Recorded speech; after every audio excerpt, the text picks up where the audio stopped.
പൂരവുമായി ബന്ധപ്പെട്ടുള്ള ഒട്ടേറെ പ്രശ്നങ്ങൾ ഇത്തവണ ഉണ്ടായല്ലോ.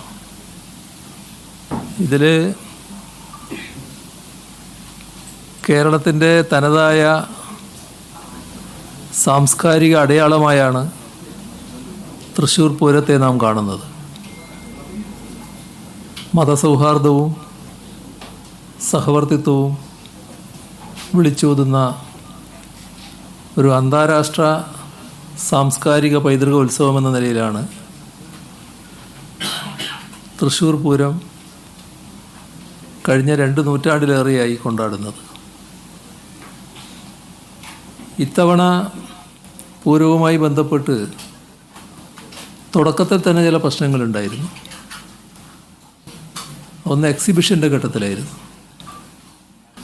ആ എക്സിബിഷൻ പ്രശ്നം തറവാടകയുമായി ബന്ധപ്പെട്ട ഒരു പ്രശ്നമായിരുന്നു. വലിയ ഗൗരവമായൊരു വിഷയമായിട്ട് ഉയർന്നു വന്നു. ആ ഘട്ടത്തിൽ അതിൽ ഇടപെടേണ്ടി വന്നിരുന്നു. ഇടപെട്ടത് പരിഹാരമാവുകയും ചെയ്തു. ദേവസ്വങ്ങളെല്ലാം ഈ തൃശ്ശൂർ പൂരവുമായി ബന്ധപ്പെട്ട് പ്രവർത്തിക്കുന്ന ദേവസ്വങ്ങളെല്ലാം അതിൽ നല്ല സംതൃപ്തിയാണ് രേഖപ്പെടുത്തിയത്. ഗവൺമെൻറ്റിൻ്റെ ഇടപെടലിനെ നല്ല രീതിയിൽ പ്രകീർത്തിച്ച് തന്നെ അവരെല്ലാവരും സംസാരിക്കുകയുണ്ടായി. അതിൻ്റെ തുടർച്ചയായി പൂരവുമായി ബന്ധപ്പെട്ട് തന്നെ ആനകളുമായി ബന്ധപ്പെട്ട് ചില പ്രശ്നങ്ങൾ ഉയർന്നു വന്നിരുന്നു. അതിലും ഇടപെടാനും നല്ല രീതിയിൽ പരിഹരിക്കാനും കഴിഞ്ഞിരുന്നു. ഇതിലെല്ലാം നാം സ്വീകരിച്ച അല്ലെങ്കിൽ സർക്കാർ സ്വീകരിച്ച നിലപാട് എല്ലാ വിഭാഗം ജനങ്ങളും അണിചേരുന്ന ലോകമെമ്പാടും ശ്രദ്ധിക്കപ്പെടുന്ന പൂരം നമ്മുടെ നാടിൻ്റെ ഏറ്റവും വലിയ ആഘോഷങ്ങളിൽ ഒന്ന് എന്ന നിലയിൽ കുറ്റമറ്റ രീതിയിൽ നടത്താൻ കഴിയുക എന്നുള്ളത് തന്നെയാണ്. അതിനാവശ്യമായ സഹായങ്ങളും സൗകര്യങ്ങളും ചെയ്തു കൊടുക്കുക. ഇതിനാണ് എല്ലാ ഘട്ടത്തിലും സർക്കാർ ശ്രമിച്ചിട്ടുള്ളത്. ഇത്തവണയും ആ നിലക്ക് തന്നെയാണ് പൂരം സംഘടിപ്പിക്കപ്പെട്ടത്. ഇത്തവണത്തെ പ്രത്യേകത ലോക്സഭാ തെരഞ്ഞെടുപ്പിൻ്റെ പ്രചാരണത്തിൻ്റെ ഘട്ടമായിരുന്നു എന്നുള്ളതാണ്.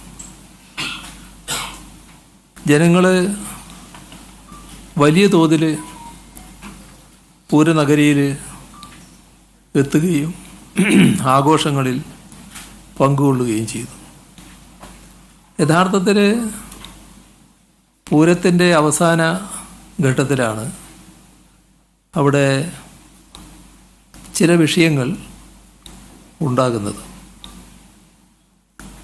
അതുമായി ബന്ധപ്പെട്ട്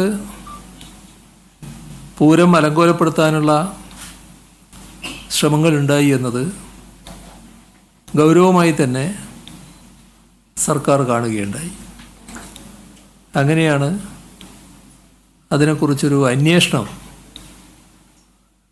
സമഗ്രമായി നടക്കണം എന്ന് സർക്കാർ നിശ്ചയിക്കുകയും ക്രമസമാധാന ചുമതലയുള്ള ADGPയെ ചുമതലപ്പെടുത്തുകയും ചെയ്തു. ആ അന്വേഷണ റിപ്പോർട്ട് സെപ്റ്റംബർ 23-നാണ്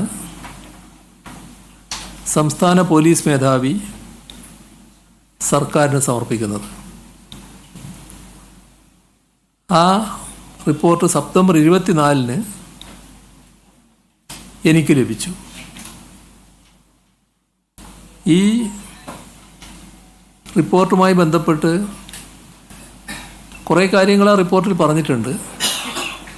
പക്ഷേ അതൊരു സമഗ്രമായ അന്വേഷണ റിപ്പോർട്ടായി കരുതാനാവില്ല. ഇവിടെ പലതരത്തിലുള്ള നിയന്ത്രണങ്ങൾ ഈ പൂരം നടത്തിപ്പുമായി ബന്ധപ്പെട്ട് അവിടെ ഏർപ്പെടുത്തേണ്ടി വന്നിട്ടുണ്ട്. അത് എക്സ്പ്ലോസീവ് ആക്ട്, ഈ പെസോ, അതുമായി ബന്ധപ്പെട്ട റെഗുലേഷനുകൾ, വിവിധ വകുപ്പുകൾ ഇക്കാര്യത്തിൽ പുറപ്പെടുവിച്ച മാർഗനിർദ്ദേശങ്ങൾ, പുറ്റിങ്ങൽ വെടിക്കെട്ട് ദുരന്തം സംബന്ധിച്ച് അന്വേഷിച്ച ജുഡീഷ്യൽ കമ്മീഷൻ നൽകിയിട്ടുള്ള ശുപാർശകളുണ്ട്. അതിനുശേഷം ഇത്തരം കാര്യങ്ങളിൽ അതും പരിഗണിക്കപ്പെടുന്നുണ്ട്. മറ്റ് നിയമപരമായ നിബന്ധനകൾ, അവയോടൊപ്പം ബഹുമാനപ്പെട്ട ഹൈക്കോടതിയുടെ വിവിധങ്ങളായ ഉത്തരവുകളുണ്ട്. ഇതെല്ലാം വിവിധ തരത്തിലുള്ള നിയന്ത്രണങ്ങൾ ഏർപ്പെടുത്താനുള്ളതാണ്. പൂരവുമായി ബന്ധപ്പെട്ട വിഷയങ്ങളിൽ വ്യക്തമാകുന്നൊരു കാര്യം, കേരളത്തിലെ സാമൂഹ്യ അന്തരീക്ഷത്തെ അട്ടിമറിക്കാനുള്ള ശ്രമങ്ങൾ അവിടെ നടന്നിട്ടുണ്ട് എന്നുള്ളതാണ്.